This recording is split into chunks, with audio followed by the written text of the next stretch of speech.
دوستوں 7 اکتوبر 2023 کی صبح اسرائیل میں 7 روزہ مذہبی یہودیوں کی ساکوت ہولی ڈیز کا آخری دن تھا۔ ساکوت ہولی ڈیز کو اسرائیل میں چیک ساکوت بھی کہا جاتا ہے۔ یہ دن یہودی دراصل ہزاروں سال پہلے مصریوں کی غلامی سے آزادی اور صحرائے سینا میں 40 سال کا بھٹکنے کا جو سفر تھا اس کے ختم ہونے کی یاد میں مناتے ہیں۔ ان کے مطابق ایک سرسری انداز رف اسٹیمیٹس کے مطابق یہ لینڈ کوئی 13 BC ہی کی ہے۔ مطلب اگر یہ واقعہ کبھی پیش آیا بھی تھا تو یہ آج سے کوئی 3270 سال پہلے کی کم از کم بات ہے۔ اس واقعے کی دوستوں واحد ابتدائی تفصیلات ہمیں بائبل کے پہلے سے اولڈ ٹیسٹمنٹ جسے تورات بھی کہتے ہیں اس کی سیکنڈ بک ایگزوڈس میں ملتی ہیں۔ ان کے بھٹکنے کے 40 سالوں کے دوران جب یہودی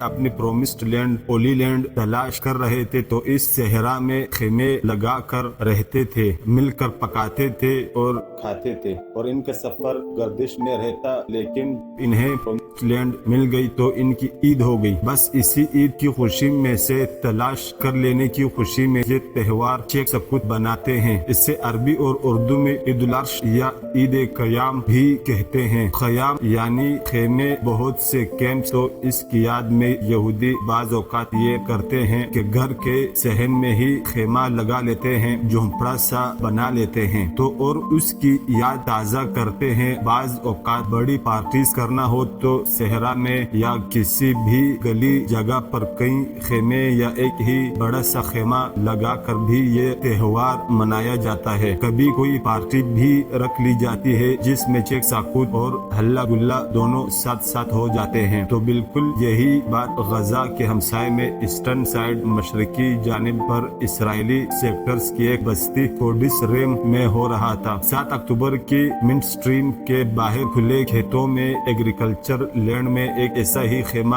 لگا ہوا تھا۔ اس کیمپ میں کئی ہفتوں سے اعلان کردہ ایک میوزک فیسٹیول، ایک میوزک پارٹی سپر روما فیسٹیول بھی ہو رہا تھا۔ مطلب رات کو ہوا تھا جو کہ طے شدہ تھا۔ اس فیسٹیول میں بہت سے نوجوان لڑکے لڑکیاں رات سے موجود تھے اور غالباً انہیں آج کسی وقت یہاں سے خیمے ہٹا لینے تھے کیونکہ یہی ان کے جشن کے تہوار کا آخری دن تھا۔ یہ نوجوان بچے بچیاں جو یہاں تھے یہ سوشل میڈیا سائٹس پر اپنی پکچرز بھی اپلوڈ کر رہے تھے کہ وہ کیسے پارٹی کر رہے ہیں۔ مطلب ان کی معلومات سب کو مہیا تھی کہ یہاں کتنے لوگ ہیں، کون کون ہیں اور وہ کیا کر رہے ہیں۔ 7 اکتوبر کی صبح 6 اور 7 بجے کے درمیان کیا ہوا کہ اسی فیسٹیول سے چند کلومیٹر مغرب میں غزہ کے بارڈر پر جو اسرائیل نے 20 فٹ سے اونچی ایک مضبوط باڑ لگائی تھی اسے ہٹانے کے لیے بلڈوزر لے آئے۔ یہ دیوار ساتھیوں عارضی جنگ بندی لائن تھی اس جگہ پر، لیکن اسرائیل اسے ایک بارڈر کی طرح ٹریٹ کرتا ہے اور اسے لگا کر غزہ کا برسوں سے اس نے بلاکیڈ کیا ہوا تھا۔ تو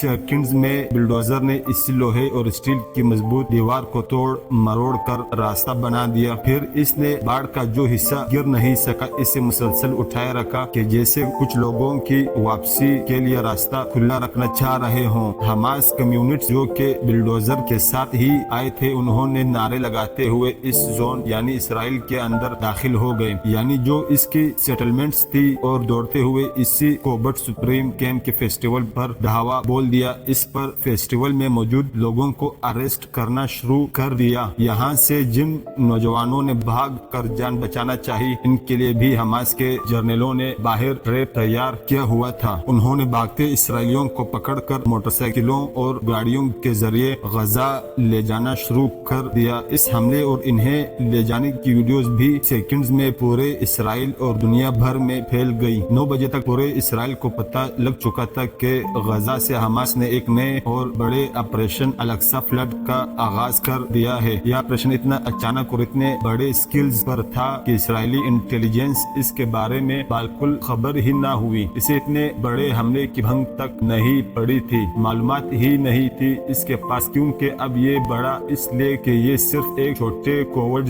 ریمز تک محدود نہیں تھا۔ حماس نے زمین سے، ہوا سے اور سمندر سے تینوں اطراف سے اسرائیل پر الگ سا فارورڈ لانچ کر دیا تھا۔ حماس کے مناظروں کے ساتھ ان کے میڈیا سے علامہ سکری کے لوگ ہی تھے۔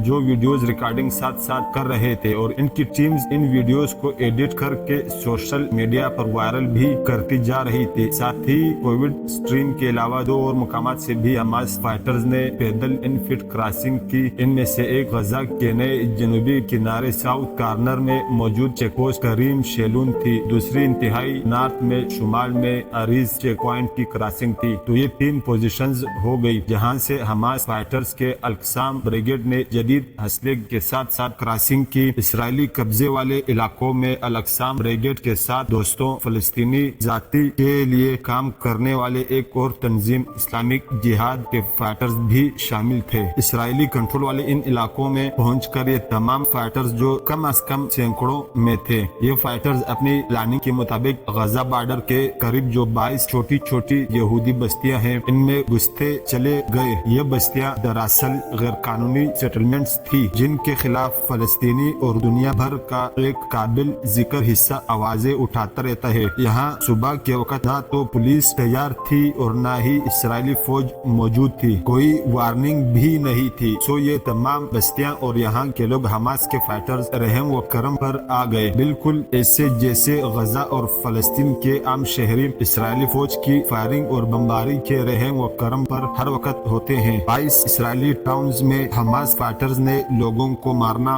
और पकड़ना शुरू कर दिया। कुछ जगहों पर इसराइली पुलिस और फौज ने मुज़ाहमत की जिसकी वजह से गजा से आने वाले सैकड़ों हमास फाइटर्स भी मारे गए, लेकिन कई जगहों पर ये फाइटर्स कामयाबी से पुलिस, फौजियों और लोगों को अगवा करके गजा मुंतकिल करने में कामयाब भी होते रहे। जबकि कई इसराइलियों को भी इन्हीं के इलाके में उन्होंने यरगमाल बना लिया, यानी इनको वहां नहीं क्रॉस कर सके, जहां पर फिर कुछ लड़ाई के बाद या तो हमास के फाइटर्स मारे गए, साथ में यरगमाली भी, या फिर फाइटर्स किसी तरह इसराइली फोर्सेस को चकमा देकर वापस भागने में कामयाब हो गए और यरगमाली वहीं रह गए। तो ये दोनों सूरतें वहां पर होती रही जिनकी वीडियोस मौजूद हैं। तो साथियों 7 अक्टूबर के ऑपरेशन अल-अक्सा फ्लड में सबसे हैरानकुन बहरहाल वो पैराग्लाइड्स थे हमास के जिन्होंने अचानक कितनी तैयारी के बाद ऊंची इसराइली बॉर्डर्स को क्रॉस किया और ठीक इसराइली मिलिट्री पोस्ट के करीब उतर गए।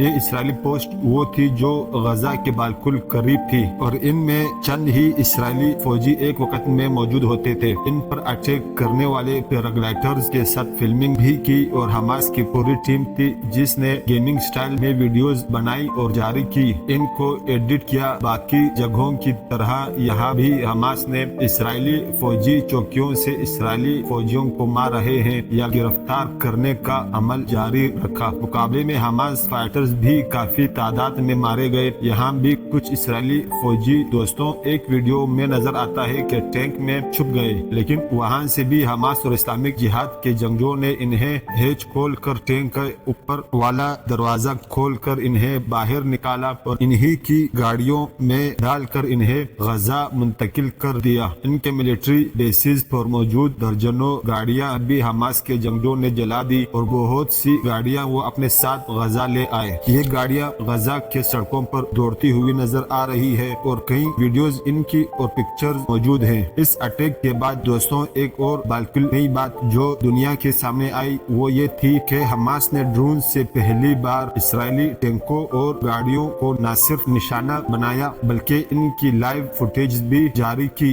ऐसे ही एक ड्रोन के जरिए तबाह होने वाले एक इसराइली टैंक के साथ बहुत से गजा के नौजवान फोटो शूट भी कर रहे हैं। तो साथियों जमीन और फजा के अलावा समंदर की तरफ से भी हमास के जंगजों ने जो अटैक किया इसके जरिए वो इसराइली सारे इलाकों में शकलून और जिकम की तरफ आए थे। यहाँ भी रात से कुछ पार्टियां जारी थी लेकिन इन इलाकों में ज्यादा डिटेल्स अभी सामने नहीं आ सकी। अल-अक्सा फ्लड सुबह 7 बजे से कुछ पहले शुरू हुआ था। ये एक कोऑर्डिनेटेड अटैक था, यानी कई अतराफ से कई तरह का एक साथ हमला था। इसमें जिस चीज ने सबसे ज्यादा कयामत ढाई इसराइल पर वो हमास की तरफ से फायर किए गए हजारों रॉकेट्स थे। रॉकेट फायर के साथ ही ये होता है कि इसराइली डिफेंस सिस्टम में सायरन बजना शुरू हो जाते हैं जो कि इसने बजाया और पूरे मुल्क को अलर्ट कर दिया। हमास के मुताबिक उन्होंने 5000 के करीब रॉकेट फायर किए, जबकि इसराइली हुकाम कहते हैं कि शुरू में हमास ने सुबह कोई 200 से कुछ ऊपर रॉकेट फायर किए थे। ये रॉकेट्स इसराइल के साबिक कैपिटल तेल अवीव और यरूशलेम के करीब तक गए। इन शहरों में भी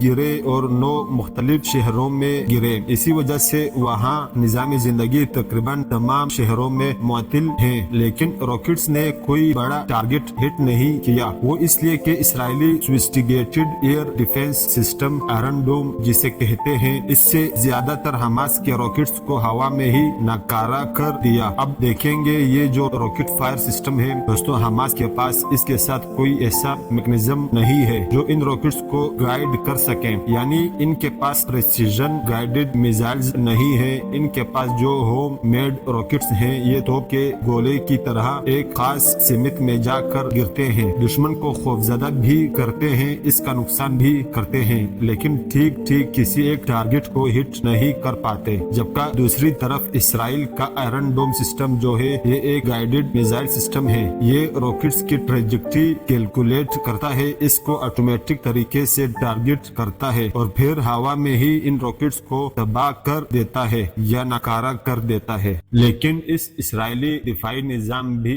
जाहिर है एक हद है, एक शॉर्ट कमिंग है, कमजोरी है, वो ये कि जितनी ज्यादा तादाद में रॉकेट्स इस पर फायर होंगे, इसकी तरफ आयरन डोम के लिए इन्हें रोकना इतना ही मुश्किल होता चला जाएगा। इसीलिए आयरन डोम के एक्टिव होने के बावजूद हमास की तरफ से गजा साइड से जो हजारों रॉकेट्स फेंके गए, इनमें से सैकड़ों इसराइली आबादियों पर भी गिरे, मिलिट्री इंस्टॉलेशंस पर भी गिरे और इनसे बहुत ज्यादा जानी नुकसान भी हुआ और सैकड़ों गाड़ियां तबाह हुई, जिनकी फुटेज आप देख सकते हैं। ये सारे हमले में दोस्तों इसराइल को एक भारी इंसानी कीमत चुकाना पड़ी। जब तक आखिरी अतलात तक 900 के करीब इसराइली हलाक और 2000 से ज्यादा जख्मी हो चुके हैं, जबकि ये सिलसिला अभी जारी है क्योंकि लड़ाई जारी है। इसराइली अखबारात और हमास के बयानात को देखें तो ऐसा लगता है कि जिन लोगों को इसराइल से अगवा करके फलस्तीन में यानी गजा में पहुंचाया गया है,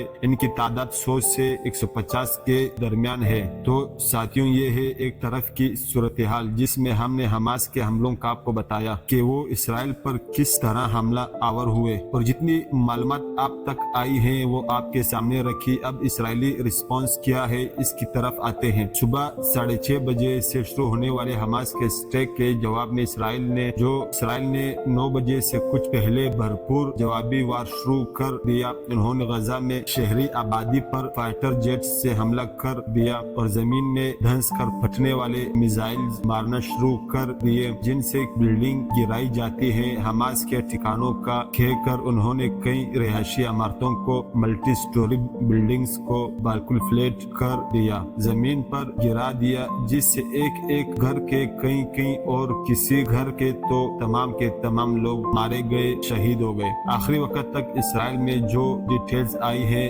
जो कि जाहिर है अब कंफर्म है, काउंटिंग के बगैर है, अस्पतालों की तरफ से आई है, वो 500 से कहीं हलाकतों की तादाद बढ़ चुकी है। इसराइली प्राइम मिनिस्टर नेतन्याहू ने 9 बजे के करीब ही इसराइल में टीवी से खिताब किया और कहा कि हम हालत जंग में हैं और ये जंग हम जीतेंगे। ये लोग बेरहम हैं और लंबी जंग में दाखिल हो चुके हैं, हमें इसकी भारी कीमत चुकानी होगी, लेकिन हम तैयार हैं। उन्होंने हमास फाइटर्स को खबरदार कर दिया कि जिन इसराइली शहरियों और फौजियों को उन्होंने अगवा किया है, अगर इनमें से किसी को भी नुकसान पहुंचा तो इसका हिसाब बराबर किया जाएगा। तबाही के मनाजिर को दोस्तों जो कि इसराइली फौज वहां पर बम बरसा रही है और वहां बिल्डिंग्स गिर रही हैं, इसराइल ने अपनी 3 लाख रिजर्व फोर्सेस को भी एक्टिव कर दिया है। याद रहिए इसराइल में फौजी सर्विसेज हर 18 साल से ज्यादा उम्र के शहरी के लिए लाजमी है, मैंडेटरी है।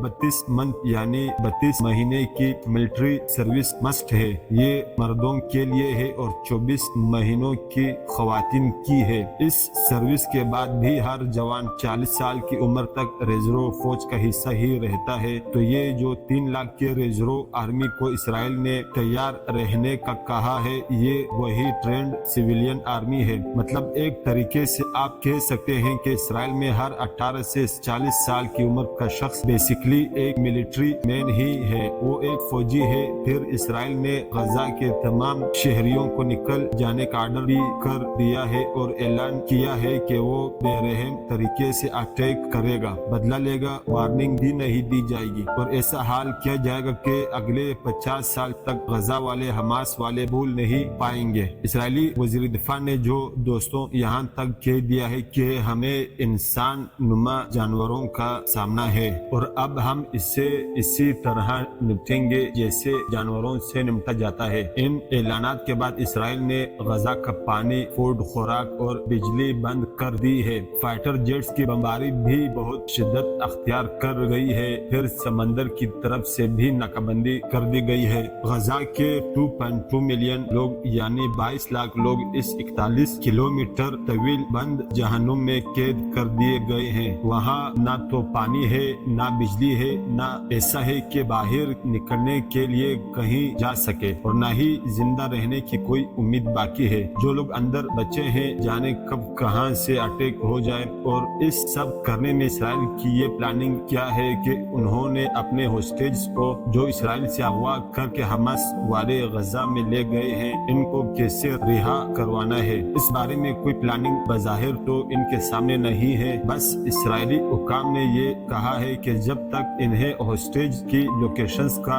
इल्म नहीं होगा, हमास नहीं बताएगी, वो बिला तफरीक गजा में हर जगह बमबारी जारी रखेंगे। इस पर गजा से हमास का जवाब आया है, वो ये कि अगर शहरी आबादियों पर बगैर वार्निंग अटैक किया गया कि आम लोगों को बिल्डिंग्स खाली करने का एक मौका नहीं दिया गया तो हमास वाले होस्टेज को कत्ल करना शुरू कर देंगे। उन्होंने कहा है कि हर ऐसे बगैर इतला के बगैर वार्निंग के हमले के बदले इसराइल को एक बॉडी मिलेगी। लेकिन इसराइल ने इसका जवाब देने के बजाय बेरहमाना हमले का सिलसिला जारी रखा हुआ है। ऐसे में इसराइल का सबसे बड़ा मददगार दोस्त America, United states of America खुलकर इनकी हिमायत में बयान दे रहा है। प्रेसिडेंट जो बाइडन जो एक जमाने में सेटलमेंट्स के खिलाफ भी बयान देते रहे हैं, उन्होंने न सिर्फ अब ये कह दिया है कि वो इसराइल के साथ खड़े हैं बल्कि उन्होंने अपनी फौज का सबसे ताकतवर हथियार एक एयरक्राफ्ट कैरियर और इसके साथ फाइटर जेट्स और बोट्स भी इसराइल की तरफ भेज दी हैं। वैसे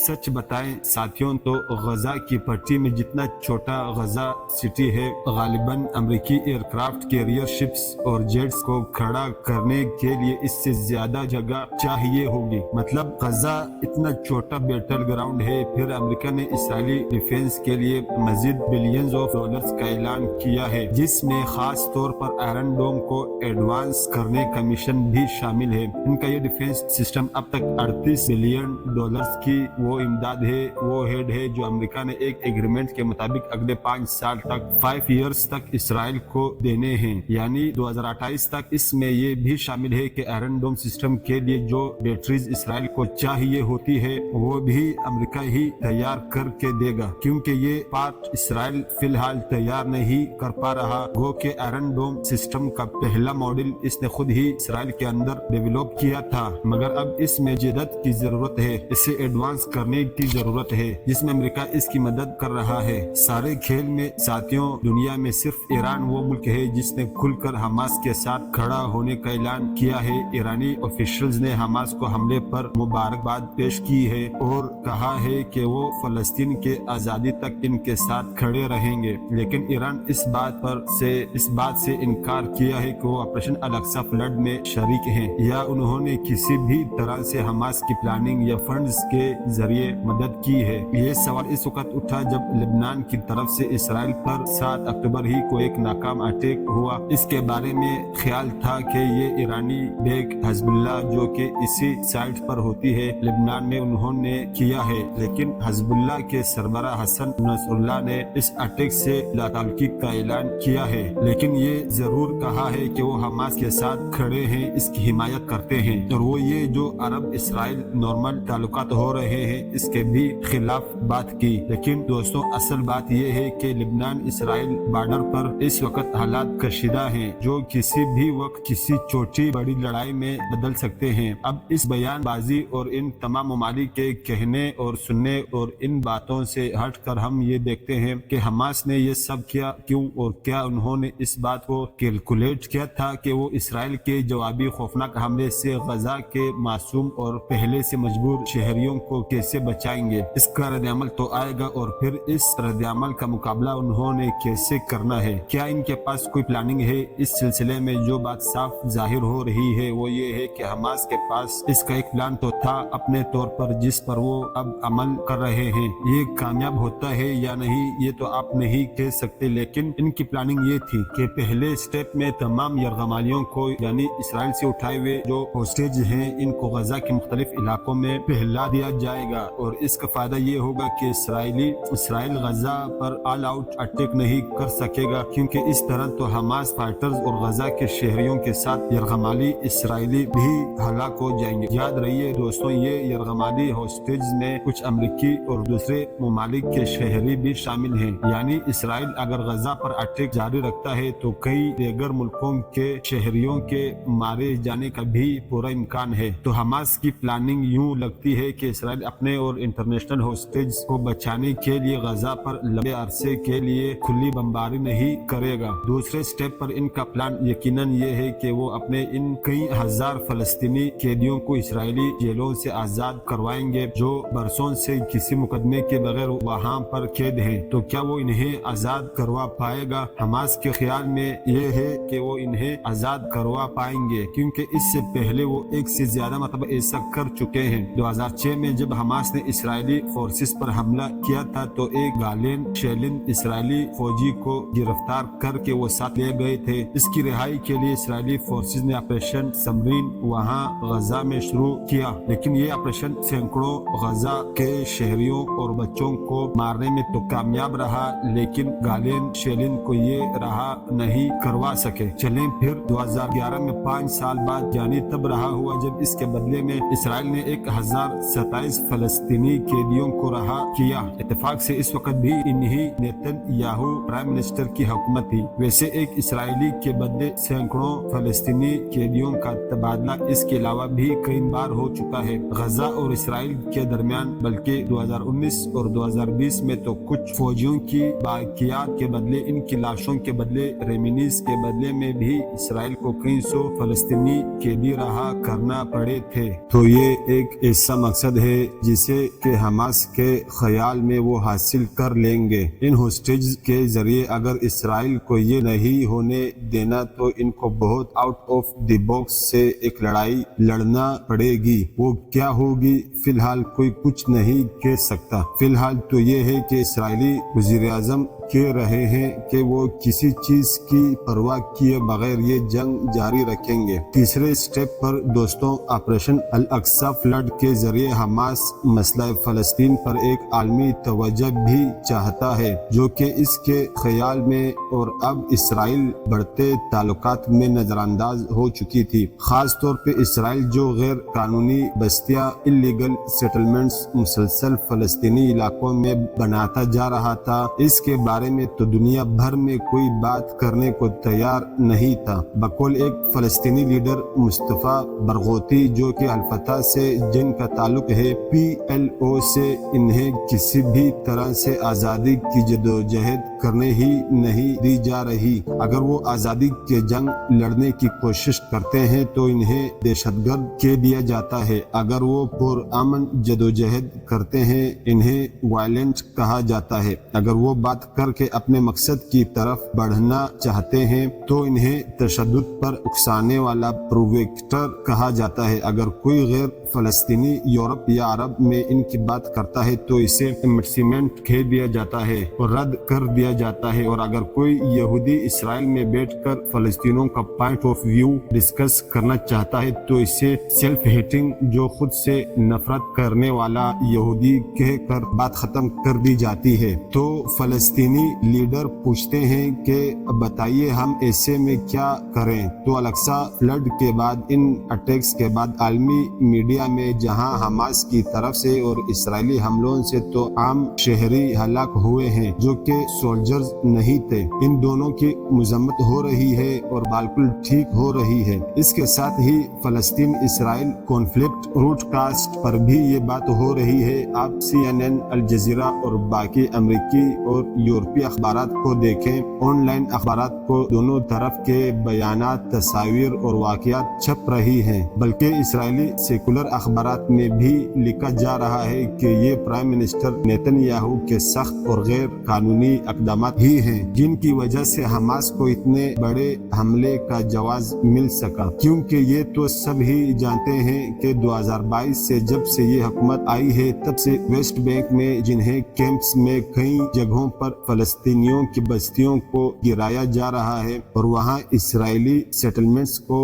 بنانے کا عمل جاری ہے۔ نیتن یاہو نے آتے ہی اعلان کیا تھا کہ وہ سیٹلمنٹس میں اضافہ کرے گا۔ یہ دراصل وہاں کا رائٹ ونگ کا ایک پراپرٹی بزنس بھی ہے کہ وہ نئی سیٹلمنٹس الاؤنس کرتے ہیں، پوری دنیا سے یہودیوں سے فنڈز منگواتے ہیں، پھر اس لینڈ کو مہنگا کر کے اسے بیچتے ہیں۔ آپ غزہ کا مسئلہ سمجھ لیں کہ وہاں پر دراصل ہوا کیا ہے۔ غزہ کی دوستوں 41 کلومیٹر لمبی اور 6 سے 12 کلومیٹر چوڑی پٹی 2007 سے اسرائیلی اور مصری دونوں کے گھیرے میں ہے۔ اس کے جنوب میں ساؤتھ میں مصر ہے جس نے بلاک کر رکھا ہے، لیکن یہ کم ایریا ہے، اور باقی تینوں اطراف میں اسرائیل ہے جس نے اس کی پچھلے 16 سال سے مکمل ناکہ بندی رکھی ہے۔ یہاں 22.2 ملین جیتے جاگتے لوگ رہتے ہیں۔ یہ سب اسرائیلی اجازت کے بغیر نہ تو باہر جا سکتے ہیں اور نہ ہی کوئی باہر سے غزہ میں اسرائیلی چیک پوسٹوں پر تلاشی کے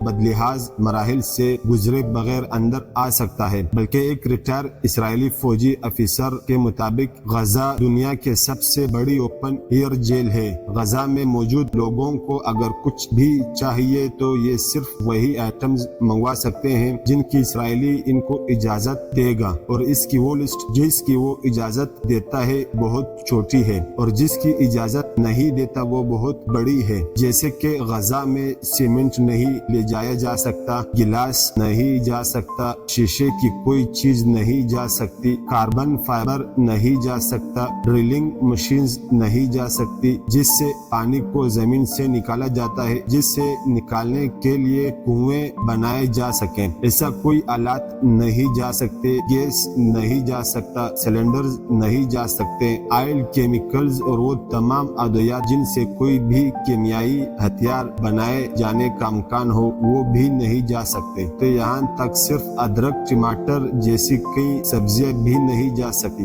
کنکریٹ، سٹیل، گاڑیاں تیار کرنے کا مٹیریل نہیں جا سکتا، مطلب یہ تھوڑی سی اسٹرانگ گاڑیاں ہوتی ہیں۔ اسی طرح ایک بہت لمبی لسٹ ہے جو ہر روز غزہ کراسنگ پر اپڈیٹ ہوتی رہتی ہے۔ آپ حیران ہوں گے کہ سیمنٹ اور اسٹیل تک اس لیے نہیں لے جا سکتے کہ حماس اس کے ذریعے اپنی پناہگاہیں مضبوط بنا لے گی، یعنی کچھ ایسے بنکرز بن جائیں گے جنہیں شاید اسرائیلی طیارے تباہ نہ کر سکیں۔ اسی طرح زندگی بچانے والی تقریباً تمام ادویات کے لیے 22 لاکھ لوگوں میں سے جو بھی بیمار ہو اسے اسرائیل سے اسپیشل پرمٹ لینا پڑتا ہے، تب کہیں پھر وہ میڈیسن، وہ دوا یونائٹڈ نیشنز کے ذریعے غزہ میں آنے کا کچھ امکان پیدا ہوتا ہے، جو کہ زیادہ تر نہیں آتی۔ غزہ میں چند پولز کا انتظام یونائٹڈ نیشنز کا عملہ چلاتا ہے اور ایک ہاسپٹلز بھی ہیں جنہیں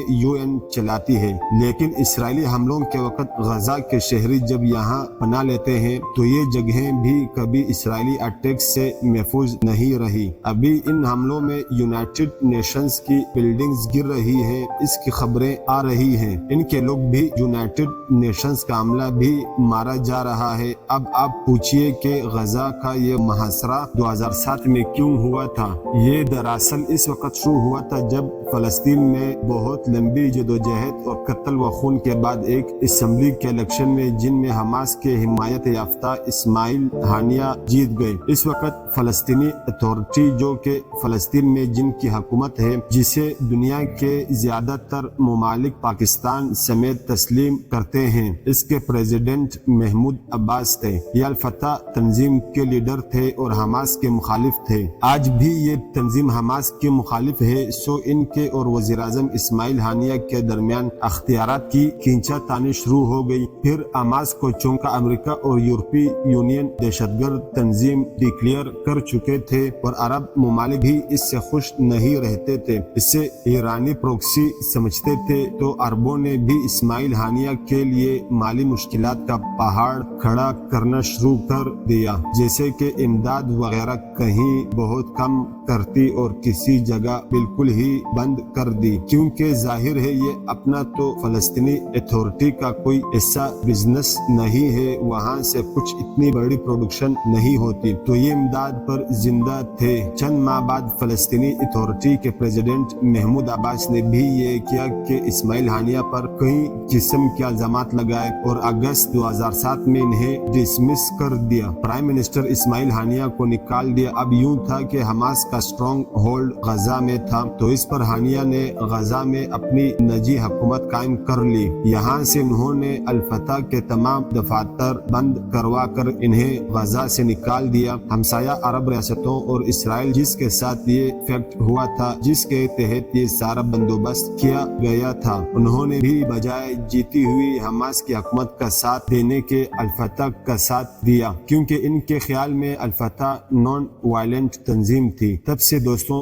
गजा का इस्माइल हानिया के हुकूमत में जो गजा का निजाम चल रहा है उसको ब्लॉक किया हुआ है। इसराइल ने और मिस्र ने तब से ये मुहासरा जारी रखा है। जाते जाते दोस्तों आपको एक तारीखी दिलचस्प कहानी सुनाते हैं, जिससे आपको बज़ाहिर ये जो मॉडर्न लड़ाई लगती है इसका माजी समझ में आएगा और मुस्तकबिल भी बहुत हद तक आप जान जाएंगे और इसकी पेचीदगी भी तौरात किताब की बुक सैमुएल के चैप्टर 17 में ये कहानी पूरी तफसील से लिखी है। इसके मुताबिक जब इसराइली बनी इसराइल जो है याकूब अलैहिस्सलाम की औलाद, इनके खानदान के लोग अपने मुकद्दस सरजमीन की तलाश में सहराए सीना में भटक रहे थे और वहाँ से ये फलस्तीनी इलाके में आए, तो इनके फलस्तीनियों से लड़ाइयाँ शुरू हो गई, क्योंकि फलस्तीनी तो इस जमीन पर पहले से थे और इसके मालिक थे और इसराइलियों के इलाकों पर अपनी बस्तियां बना रहे थे। तो एक लड़ाई शुरू हो गई। इन लड़ाइयों में फलस्तीनियों को, जिन्हें फिशंस भी कहा जाता है, इनका भी कुछ हिस्सा इस जगह पर था, तो फलस्तीनियों को पहले फतह मिल गई। उन्होंने इसराइलियों को फलस्तीन में रहने तो दिया, लेकिन इस रैलियों पर पाबंदी लगा दी कि वो किसी किस्म का हथियार नहीं रख सकते, तलवार, नेजा वगैरह नहीं रख सकते। सो इसराइली सिर्फ एक गुलेल नुमा एक सिलिंग अपने पास रखते थे, इसमें पत्थर लगाते थे और इसी से निशानेबाजी की मशक करते थे, जो अब आपको बाज औकात फलस्तीनी नौजवानों के हाथों में भी नजर आती होगी। तो फलस्तीनियों का एक बड़ा ताकतवर, लंबा, तरंगा, बहादुर पहलवान जालूत हुआ करता था। इस जमाने में एक दिन क्या हुआ कि जालूत ने इसराइलियों को चैलेंज कर दिया कि कोई तुम में से इसराइलियों में कोई मेरे जैसा बहादुर जो मेरे मुकाबले पर आए। किसी इसराइली ने हिम्मत नहीं की, क्योंकि बहुत लंबा, तरंगा और ताकतवर बहादुर था, लेकिन एक चरवाहा लड़का, जो नौमर लड़का डेविड, आगे बढ़ा। ये लड़का जालूत से बहुत ही छोटा था, कद में, सेहत में भी कमजोर था, लेकिन इसने सिलिंग को, असूल सी को घुमाकर इसमें रखा हुआ पत्थर इसके आंखों के दरमियान दे मारा। जालूत चकरा कर गिर गया और डेविड ने इसकी तलवार उठाई और इसकी गर्दन उड़ा दी। जालूत की गर्दन काट कर हाथ में पकड़ ली। यूं ये एक फैसलाकुन जंग थी। ये फलस्तीनी हार गए और इसराइली जीत गए। इसके बाद वही नौमर लड़का चरवाहा डेविड इसराइलियों का बादशाह बना और इसने फलस्तीनियों को शिकस्त देकर वहां पर इस पूरे इलाके में अपनी हुकूमत कायम कर ली। अकॉर्डिंग टू लेजेंड इन्हीं डेविड के बेटे सुलेमान ने मुबीना तौर पर हैकल सुलेमानी बनवाया, जिसकी अब तक लड़ाई जारी है। क्रिश्चियंस और इस्लामी तारीख में इन्हीं दोनों किरदारों को पैगंबर दाऊद अलैहिस्सलाम और हजरत सुलेमान अलैहिस्सलाम का नाम दिया जाता है। अगर आप आज भी दुनिया में किसी ऐसी जगह जाएं जहां यहूदियों या क्रिश्चियंस की मजहबी आबादी ज्यादा है, तो आपको ऐसे मुजस्मे आम मिलेंगे जिनमें नौमर लड़के ने एक जिन्नाती साइज का एक सर काट कर हाथ पे पकड़ रखा है या पाँव के नीचे दबा रखा है। ऐसी लेजेंड पर बनी पेंटिंग्स भी आपको बहुत सी जगहों पर मिल जाएगी। इनलाइन आप डेविड कॉलेज सर्च करेंगे तो बहुत सी आपको पेंटिंग्स और स्टेचूज ملیں گے۔ مطلب اسرائیلی آج بھی اس علامت کو فلسطینیوں کے خلاف فتح کے لیے استعمال کرتے ہیں، لیکن فلسطینیوں کی آئیڈیالوجی تو اس سے بہت بدل چکی ہے، لیکن لڑائی آج بھی جاری ہے۔ کبھی کبھی تو لگتا ہے کہ اسرائیل اور فلسطین میں دونوں طرف کے ہارڈ لائنرز ایک دوسری طرف وہ انسان ہی نہیں سمجھتے، کیونکہ جن انسانوں کے اچھے مستقبل کے لیے وہ ہزاروں سال سے ایک لڑائی جاری رکھے ہوئے ہیں، وہ ان کے لیے اچھا مستقبل تو جنگ کے بغیر حاصل کرنا زیادہ آسان ہے۔ آخر اٹومن امپائر کے دور میں بھی ایک لمبا عرصہ یہودی اور فلسطینی اسی جگہ پر اس طریقے سے رہتے رہے ہیں۔